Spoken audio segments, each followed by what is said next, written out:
he's going back down.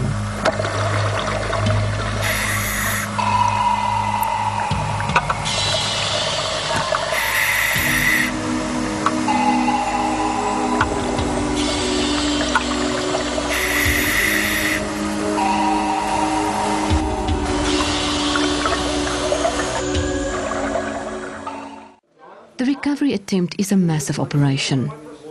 The help of police divers and the defence force have been called in. Police divers, you've got 10 minutes. That means you've got 7. It takes days to prepare the site.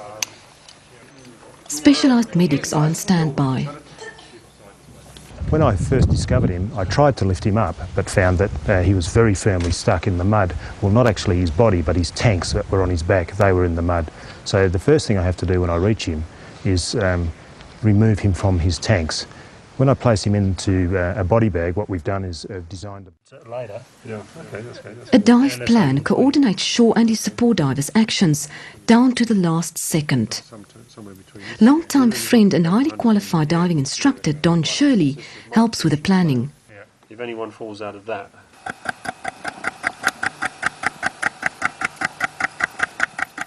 A camera in a specially designed underwater housing will be mounted on Shaw's headgear. Yes, it'll be a world first getting footage from this sort of depth, so we'll be interested to see if it works or not.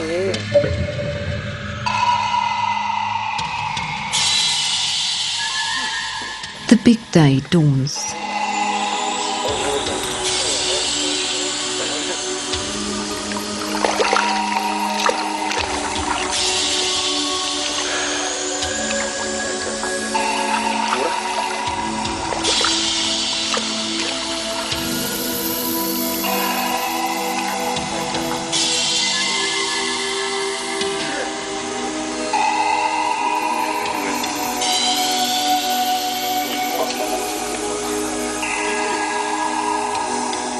The dive plan kicks in.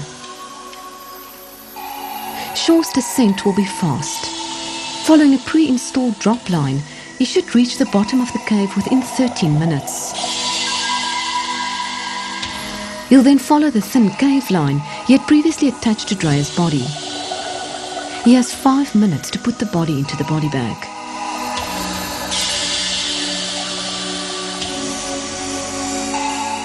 Following the cave line again, he'll move back to the drop line with Dreya's body.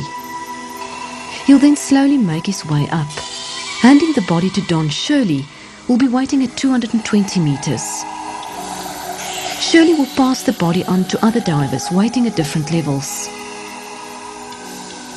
Meanwhile, Shaw will continue to slowly ascend, resting and changing gases along the way to prevent getting decompression sickness. Support divers will meet him at different depths. They'll bring him food and liquids and check his condition. About 12 hours after entering the water, he'll be back on the surface. That was the plan.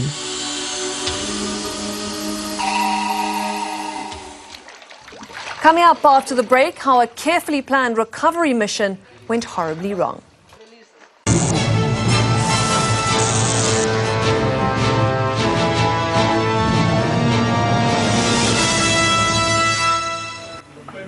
An hour and a half into the dive, and an ominous message reaches the surface. You've read the slate? Yes. Okay. No Don or Dave. Shaw and Shirley have failed to meet the support divers, waiting for them roughly halfway to the bottom. It turns out that when Shaw did not meet him at 220 meters as planned, Shirley had gone down to look for him. But at 250 meters, he encountered problems. Okay, we've got any info. Then, another message. Okay, Don's okay, Dave.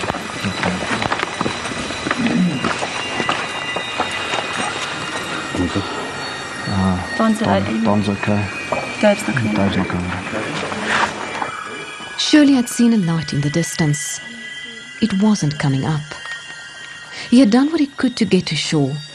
Now an important diving rule applied. Look after yourself first. Don's computer's stuffed completely. The focus shifts to Don Shirley. He's showing signs of vertigo and has started vomiting underwater. Doc says if he's breathing, don't bring him up straight away. We need to make a decision. If he's not breathing, then bring him up. 12.5 hours after entering the water, he's brought to the surface. Disorientated and weak, but alive. You happy with that? Okay, he's away. I'm handing over. He's stabilized and immediately taken to a decompression chamber.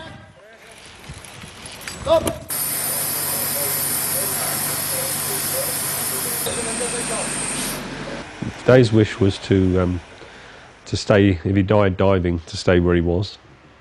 And I feel that Dave should stay where he is. I'm sure he would like the camera to come back so we could see what were the last moments and the circumstances of it. But I think we should leave his body where it is. I also have to accept because I've got no choice. But in my heart still, it's not what I want. Amazing grace, how sweet the sound that saved a wretch like me. I once was lost. 3 days later, it's time for final goodbyes. Have a good rest, mate. And time to pack up. The thick shot line that runs all the way to the bottom is pulled up.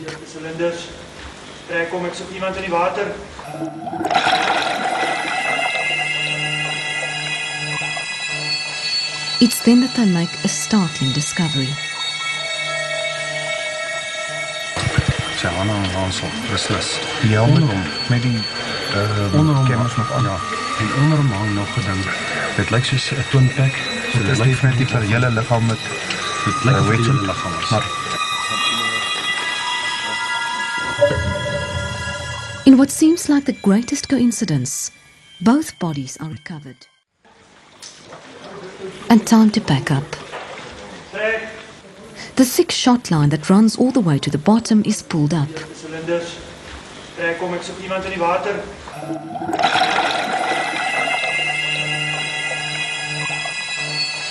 It's then that they make a startling discovery.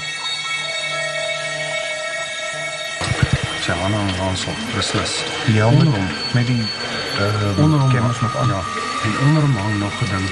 Dit lyk soos 'n twinpack. So dit is definitief vir die hele liggaam met dit lyk vir die hele liggaam. Maar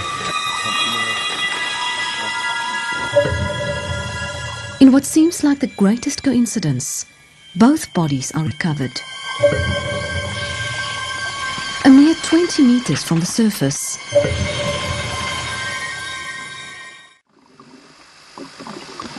The sounds you're hearing there are the divers below that's doing the filming.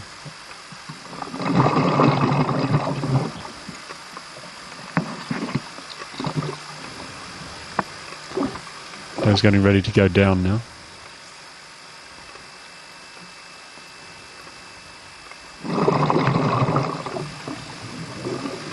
Descent has begun.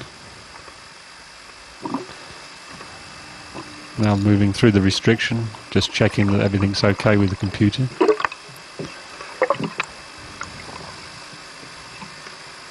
See part of the cave there as we're moving through.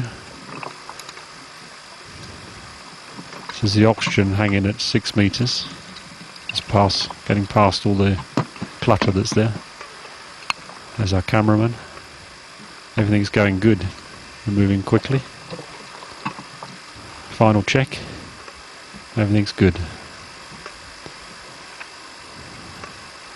Moving down now. Soon be coming to the roof.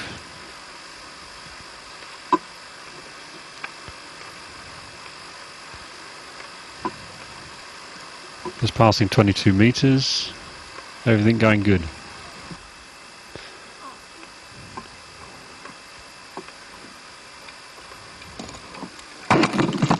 Okay, we're on the roof.